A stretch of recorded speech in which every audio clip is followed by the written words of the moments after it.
Eu sou Paulo, nome primitivo. Vocês podem não saber, mas nós também gostamos de música. Nossos instrumentos são um pouco rústicos, são feitos à base de madeira, pele de animal e osso. E nossas músicas são bastante utilizadas nos nossos rituais religiosos. Uga, uga!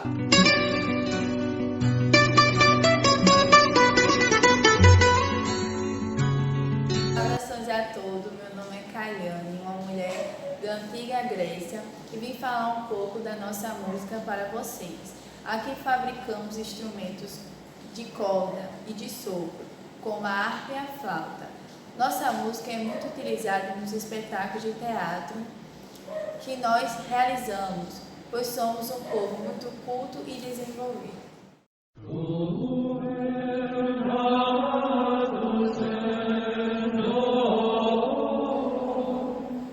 A paz do Senhor esteja convosco. Eu sou Douglas, um monge da Idade Média, e vou falar para vocês sobre o nosso canto gregoriano.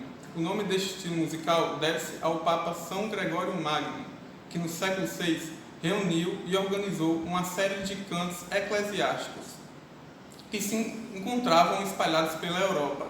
Sua intenção era que esses cantos fossem usados nas celebrações da igreja.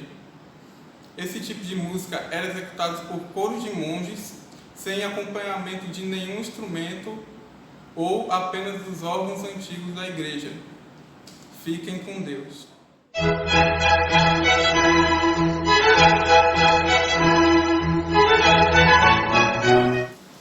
Buongiorno, eu sou Paloma e estou aqui na Itália, no berço de grandes compositores eruditos. A música clássica, a mais sofisticada expressão dessa arte, pode ser escrita para orquestras, cameratas, corais, óperas e entre outros.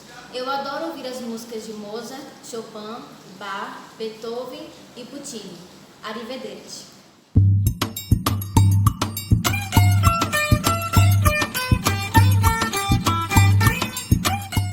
Eu sou o rei do cangaço. Se vocês pensam que dizer cangaceiro é só dar tiro e fugir da polícia, estão muito enganados. A gente também sabe se divertir. O nosso companheiro Volta Seca compôs muita canção sobre nossas vidas, e uma delas sobre minha pessoa. Acorda Maria bonita, acorda vem fazer café, e aí já vem raiando e a polícia já tá de pé. Caminhando e cantando e seguindo a canção, somos... Olá, camaradas, meu nome é Isabelle. Estou falando diretamente do Brasil na década de 70. Estamos em meio a uma ditadura militar que nos impede de expressar nossas opiniões livremente. Vários artistas já sofreram as consequências por atacar o regime. Houve gente presa, exilada, torturada e até morta. Mas a arte é o nosso instrumento de resistência. Então viva Caetano Veloso, Gilberto Gil, Chico Buarque e Geraldo Vandré. Viva os artistas brasileiros e abaixo a ditadura!